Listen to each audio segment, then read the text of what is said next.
Hello, everyone, and welcome to Wider Angle. My guest today is Mark Vanhoenacker, a pilot, a writer, and the author of Imagine a City, a pilot's journey across the urban world, a beautiful book which will serve as the basis of our conversation today. Hello, Mark. Welcome to Wider Angle. Hi, I'm very happy to be here, Riada. You start your book with a scene from your childhood when you were 13 years old, as you look at the lit up globe on your dresser in a dark space. And you write in the book, I love airplanes and cities. And so, not for the first time, I've drawn a simple map of the world. I'll draw a line that begins in one city and ends in another. But which city to start from? Tell me more about these memories and the importance of them for you, or how maybe they relate to the title of the book, please. Sure. So I grew up in Pittsfield, a small city in Western Massachusetts. And growing up there, I had, my greatest love was flying. It's no surprise to anyone who knew me then that I became a pilot. So I was in love with airplanes and air shows and making model airplanes. And I was also very drawn to cities, and not just because I understood even when I was young that airplanes go from city to city. That's they're part of the urban world in a sense because they connect population centers. And so I was very drawn to maps, and I had a light up globe as I mentioned in the book.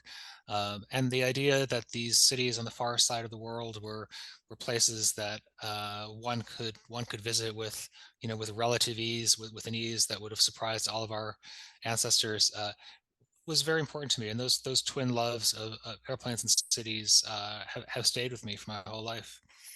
But growing up in Pittsfield, in many ways, I would say I had a happy childhood, but there were some things I struggled with. I had a speech impediment that made it quite difficult to speak sometimes, and like a lot of gay kids growing up in a small place, I identified being okay with being elsewhere, with being perhaps in a city, and a lot of those kind of tensions, as well as the love for cities and flying, became um, they took the form in some ways of a city that I like to imagine, which wasn't a real city, but it was one that I would like to make maps of or draw or think about. And when I was a kid, I kind of thought, well, maybe everyone has one, or you hear about kids who have imaginary friends or imaginary pets, and I didn't have those, but I did have this city that meant a lot to me. And now that I'm an adult, of course, I understand uh, that whole world of anyone who's played Sim City or read Italo Calvino's Invisible Cities, or who's even enjoyed a show like Star Wars or Game of Thrones, where someone is designing a city from scratch that will fly over or walk through or something, and that was a passion of mine even before I knew that it was something that other people were doing.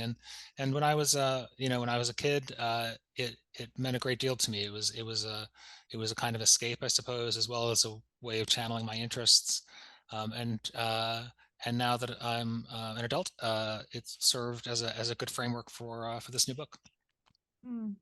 You write how during one occasion in Abu Dhabi, you sat down at a desk and remembered that for many years you wanted to write about what cities have meant to me, as you say. What did you envisage sharing with the world then? Well, I initially thought I would write mostly a travelogue, and the result of the last few years of work has been a memoir combined with a travelogue. And so maybe the memoir elements are play a smaller role, but they talk about my childhood in Pittsfield and growing up and wanting to be pilot and to see these other cities. But when I did become a pilot, I realized that I was having an experience of cities that was unlike any that I could have ever imagined. I mean, I don't know if you've had that experience of flying over a populous part of the world at night, on a clear night, and you see cities below you, one after another, and they look simultaneously futuristic and also almost biological. They look almost like neurons, or perhaps also a bit like microchips. Is the kind of standard thing people say on Instagram, and but there, it's a very evocative view of civilization, frankly. And then, of course, we land in cities, and as pilots, really unique experience of cities as pilots or as cabin crew members. We go to them again and again, and we don't have the kind of pressure you might have if you're a business traveler and you have a set of meetings you need to go to, or socializing you need to do with clients or customers or colleagues. And if you're a tourist, you go to a place. I'm sure you've had this experience where you know that you're going to this city or that city, and it has 5 attractions that you've heard of, and even though they're kind of touristy, you have to go to them because you may never go back to that city, and you want to see that Mm. thing. You want to see the Sugarloaf or the Eiffel Tower, or um, and we don't really have that kind of pressure as air crew members, because we know we're going to be going back again and again and again, and that allows us to get to know cities in a very relaxed and intimate way. I often think of the first time I went to Beijing. Some of my colleagues were going up to see the Great Wall, which isn't very far from Beijing, at least some segments of it. And I thought, oh my God, I'm in Beijing. I should go to the Great Wall. But by that point, by the time we got there, I knew that the next month I was going to be coming back to Beijing. And so I thought, oh well, I'll go to the Great Wall next time. And this time, my first day in the city, I'm just gonna walk around. I'm just gonna walk and walk and walk. And that kind of approach is really very special. And I don't think many travelers maybe think about what their crews are doing in the cities that they fly them to. So I wanted to capture that kind of unique way a pilot might start to organize the world cities when we've gone to so many that it can sometimes be hard to keep track. Yeah, and in your earlier book, Skyfaring, you write about that passion for flight and planes, whereas in this latest book, as you just mentioned now, you tell us that long haul pilots have an experience of the cities that no one else in the history has ever had. You also write of 3 distinct effects of experiencing the cities in this manner as well. Is that what you were referring to partly in what you shared Yeah, with us? Yeah. yeah. I mean, one of them is this. Sometimes you'll hear geographers speak of the urban planet, Hmm. and um, that's quite a useful term these days, because more than half of us live in cities. Hmm. And I think by 2050, 2/3 of us will. So, our civilization is an urban one, and that is our future. I mean, that die has been cast now. And as pilots, we see so many cities from above, of course, and also when we walk within them. And we can you can really cities have many things in common, of course. Obviously, they have all their own unique qualities as well, but you really get this sense of the urban planet, which is striking and lovely and comprehensive in a way that, even though it has evident gaps, obviously we don't go everywhere. You can kind of feel the direction of humanity in some way. I mean, I often sometimes a friend will ask me, "Oh, have you been to this city or that city?" And I really have to think about it. Someone will say, "Have you been to Hanoi?" And I'll think, yeah. I mean, and that's a really weird thing, isn't it? I mean, if you think about it, I mean, Yeah. I mean, it's a very unique sense of the world Mm. where someone will name, you know, uh, will say, "Have I been to Dhaka?" And I'll have to think, no, I don't think I have. Mm. And that's maybe that sense that the global planet uh, is the main effect. But we also start to organize cities in our minds in a way that um, uh, you start to see how much cities have in common, and how Mm. they're formed of these quite basic forms in some ways, of streets and houses of worship and shopping districts and restaurants and rivers and roads and rail lines. And um, my father had lived in many different places before we moved to the U.S. He was from Belgium originally. He had lived in Africa and in Brazil. And he wrote in his memoir. He wrote a memoir just for family. He didn't try to publish it.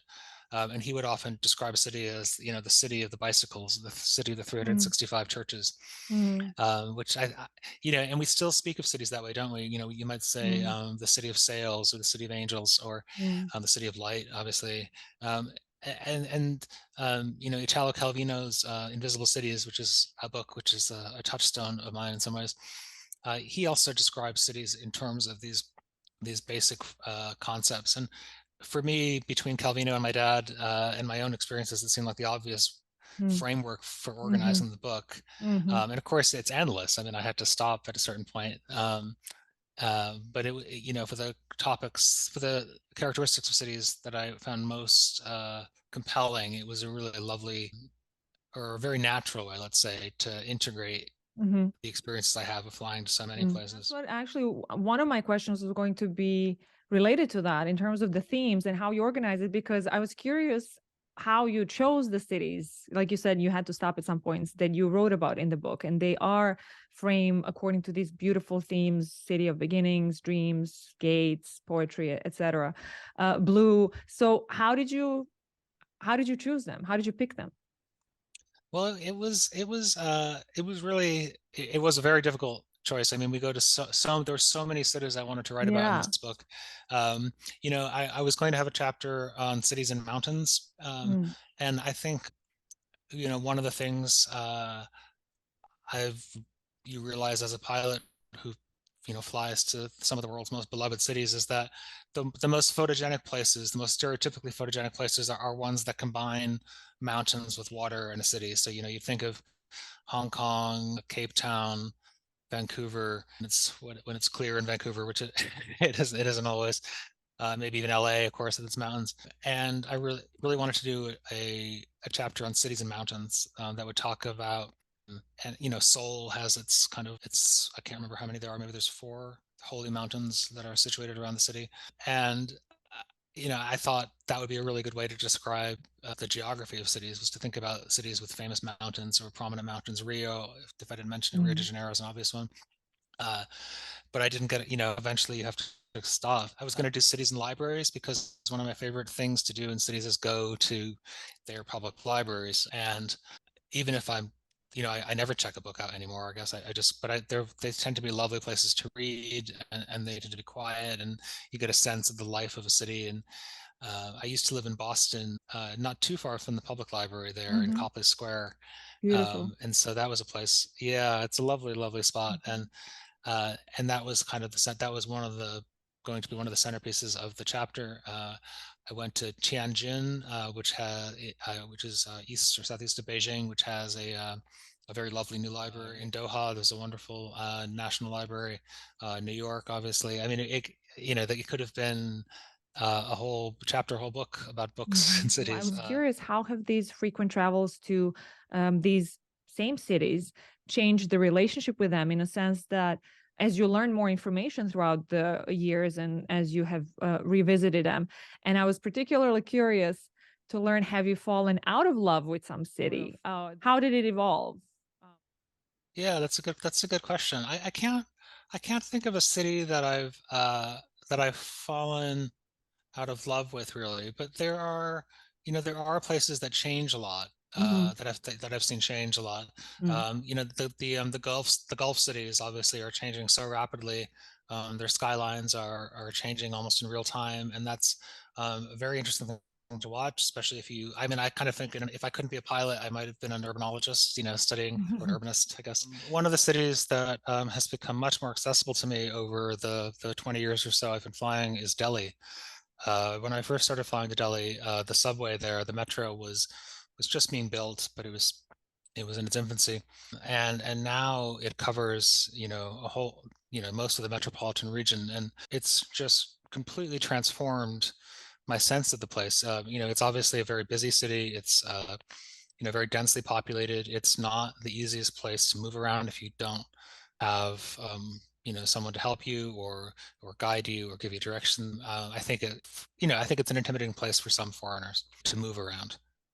And the metro there has completely changed my sense of the place, and you don't realize the effect that a metro system can have on a place until you kind of feel it coming in over you're increasing, each time you go back, you think, oh, wow, I can actually get to that area now on the metro. That line is opened.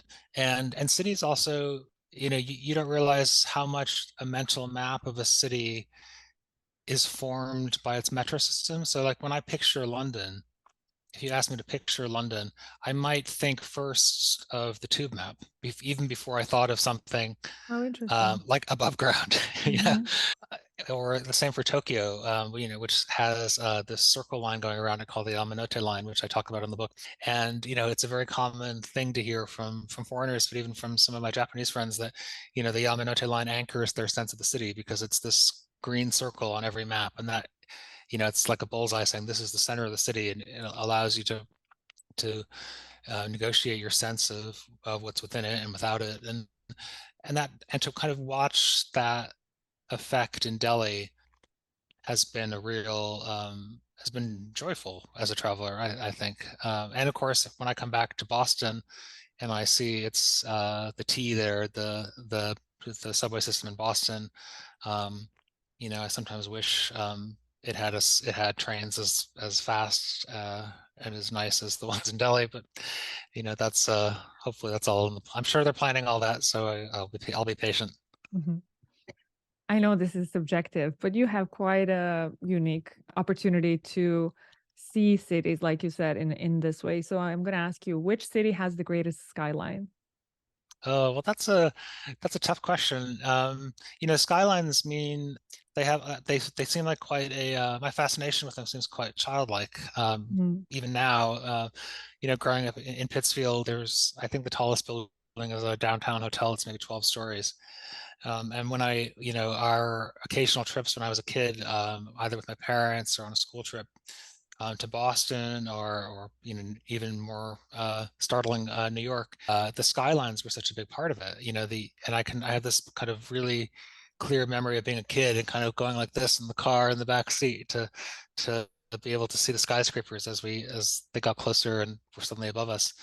Um, and now I have a perhaps more nuanced idea of a city's greatness, that it's not just how many skyscrapers it has, but in terms of the greatest, so they do these when they actually calculate the number of city buildings above a certain height in a city. I think many people who haven't traveled a lot outside the U.S. would think that New York would obviously be the winner, but it's not. It's Hong Kong by Mm.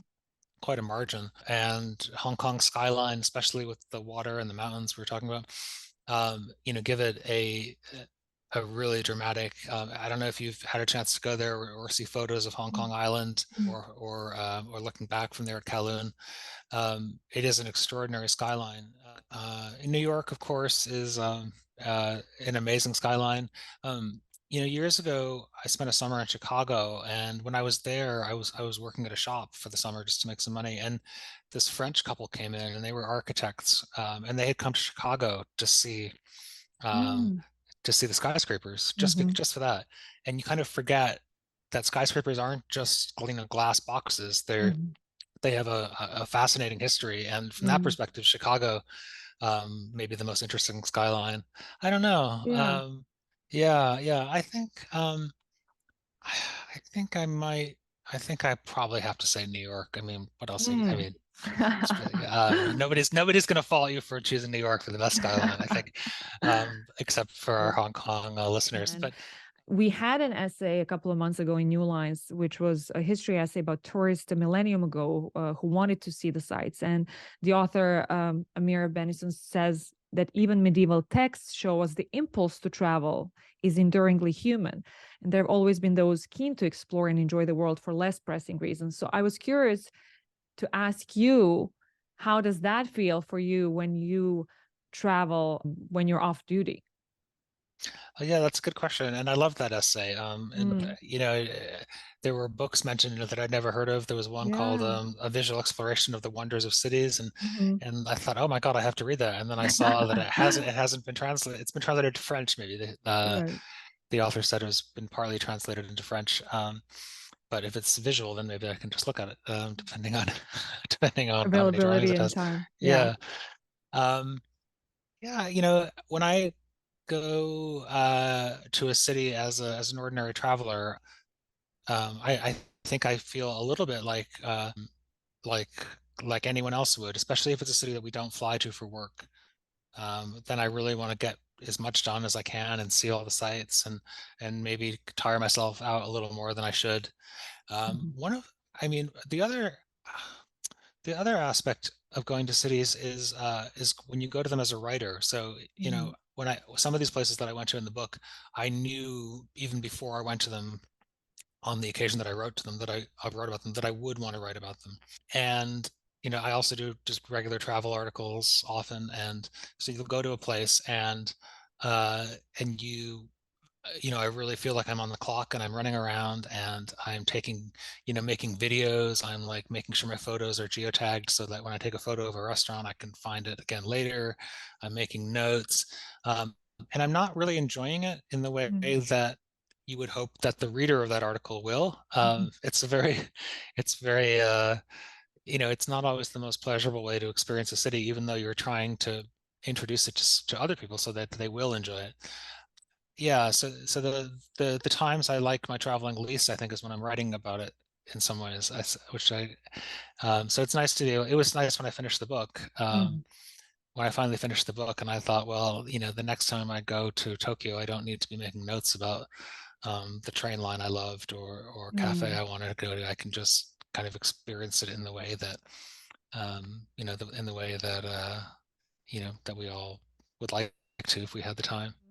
And you write how you've still been to only around a quarter of 548 large cities. It was so interesting for me to learn and think about it that 60 are, for example, in one country like India, as you write, referring to UN's list. So I'm curious to learn, are there some that are on your bucket list, like that you're eager to visit next? Well, the way that when an airline starts to fly to a city, they pick a certain aircraft type to fly Mm. to it, and so you have Mm. to, if you want to go to that city, you have to be flying that aircraft type.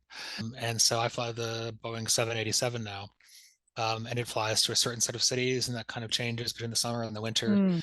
And you kind of sometimes cities drop off the map entirely. So Japan is a place where we used to fly to Narita, Haneda, and Osaka, to Osaka's Kansai Airport.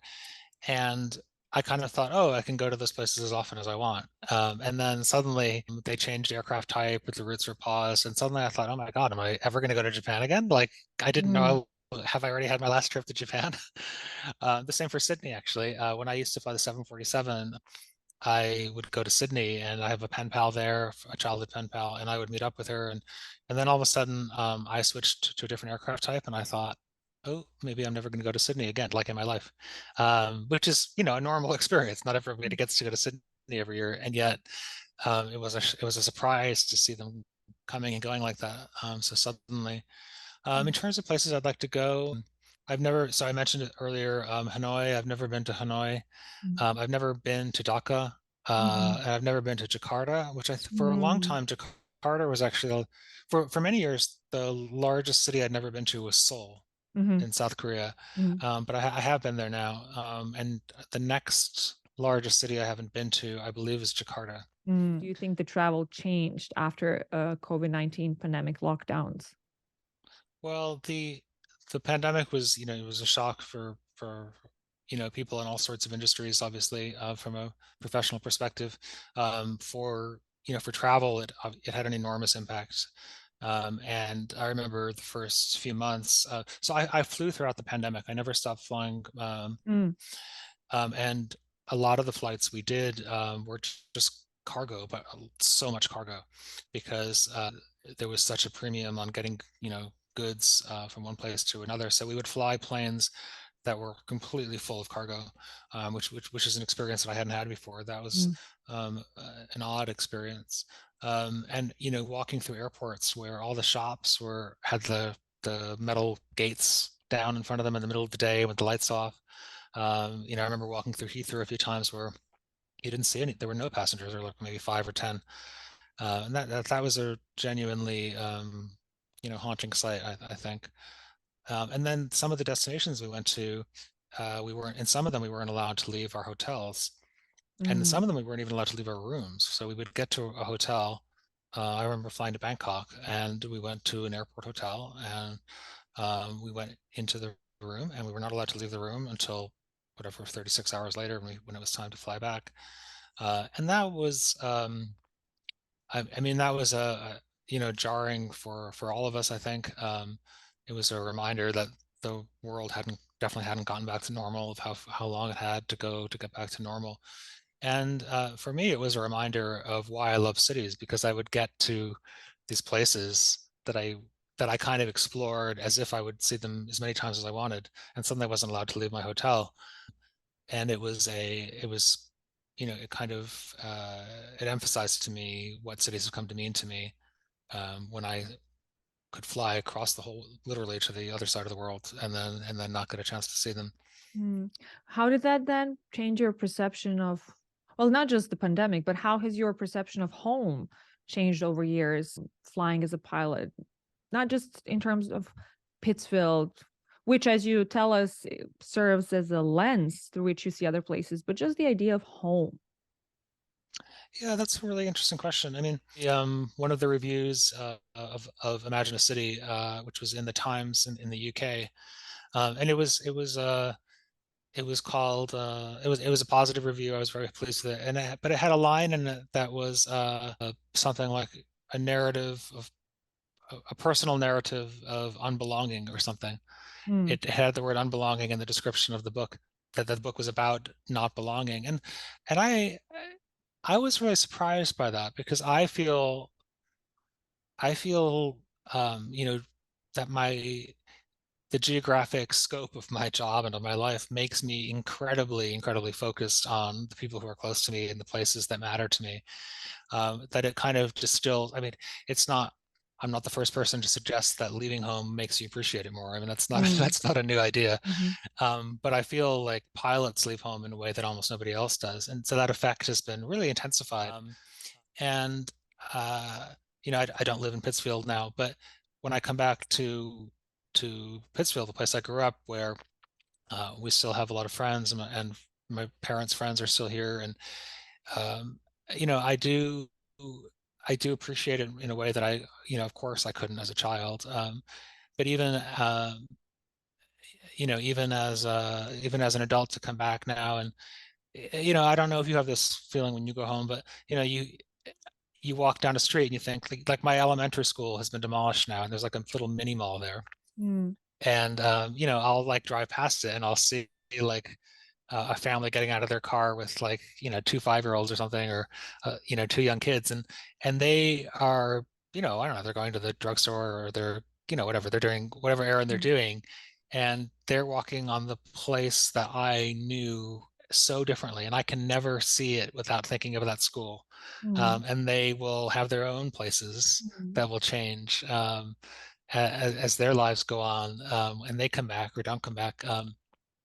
In the book, in Imagine a City, that kind of comes to a point, perhaps most dramatically, when I go back to my childhood home. I get in touch with the people who live in the house that I grew up in, and, and that sense of the world, or especially home, consisting more and more of memories, even as it's creating, a new space. It's holding the lives of other people now, is um, is a lovely feeling, I think, and mm, one that I really tried my best to capture in Imagine a City. mm. And you write so beautifully about something that reminded me of myself. I mean, you're a pilot, you're a writer, but then also you said at one point, what little can you do for your home? I think of when I first began to write, not only in my diary, but also for print, and how happy I was to publish an article about Pittsfield. And since then, I've tried to work Pittsfield into any article I can. But what I ask myself again, can you really do for your home? Hey, Dad, I mean, I underlined many things in your book, and we were talking about a reading, and just we didn't have time today because I also want the readers to engage with your book themselves. That was a beautiful line. And yes, Pittsfield is here in the book, and the stories of Pittsfield interwoven. So now it makes more sense also to hear from you. And after I heard from you about how you use it as a lens to see different cities. But maybe it's then unfair that I will ask a specific question about one town because there were so many beautiful descriptions of many different cities. So I'll ask about a very big town, Cape Town. So I'm curious to hear from you about the fact that you say Cape Town has lessons to offer, not just, I mean, you tell us what are the lessons that Cape Town has to offer, in particularly in terms of this compelling kind of hope as well.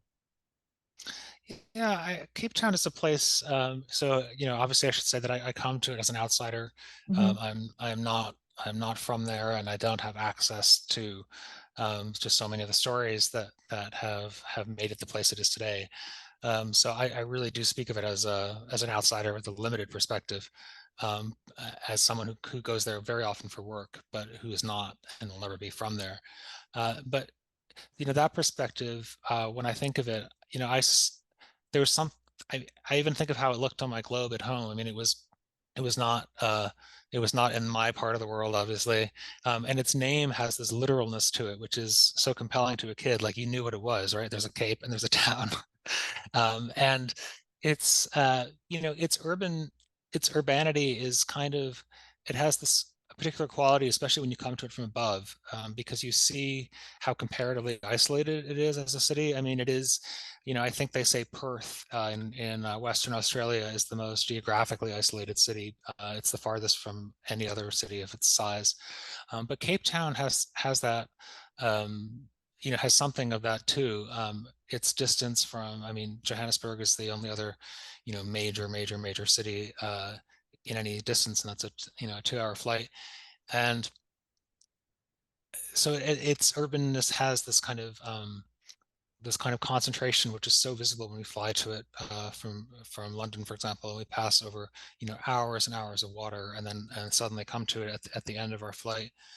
And it has other qualities that make it maybe a symbolic city in some ways. Obviously its history is deeply tied to colonialism, and to empire. Its very foundation was, despite its remoteness, which I was describing, it is almost a pivot of world history, given how much the Cape meant to European powers and their settlements and military adventures in Asia. And so the way in which Cape Town and South Africa copes with that history and comes to terms with it is, I think, is also very emblematic of a lot of things we're thinking about these days. It's a very gay-friendly city, which I think is one of the reasons many travelers go there, which again kind of fits with the times. And of course, environmentally, it had its water crisis a few years ago, which and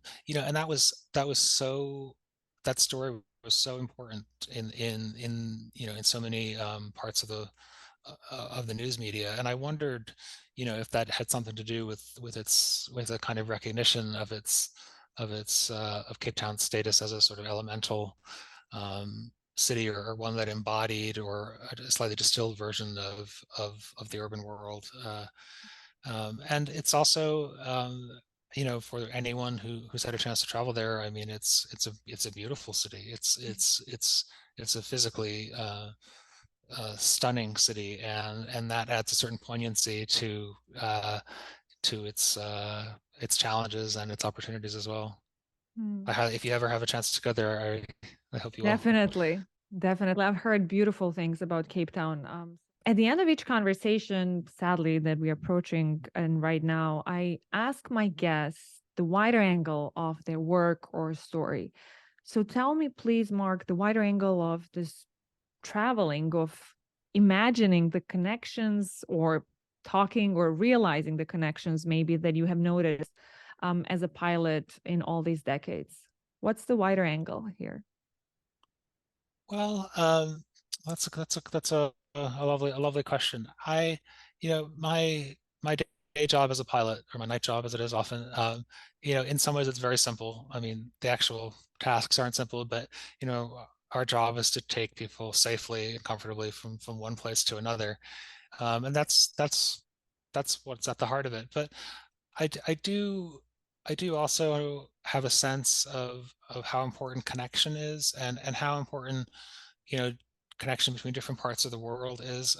When I was in high school, I spent a summer in Japan, which really opened my eyes, and changed my whole sense of the world, and of myself, and of the people on the far side of the world that I thought I knew. And every time on every flight we do, we're I know that for someone at least, and probably more than a few people, uh, amazing connections are being enabled, and I think the world needs more, more connection, not less. I think is one of the lessons. I sometimes wonder later, in 100 years, whether we'll think of, obviously we'll think of the internet as this incredible invention, but airplanes that actually allow us to physically be somewhere else um, have really changed our sense of the planet, and that can't be undone. And we should focus on the good things it does for us.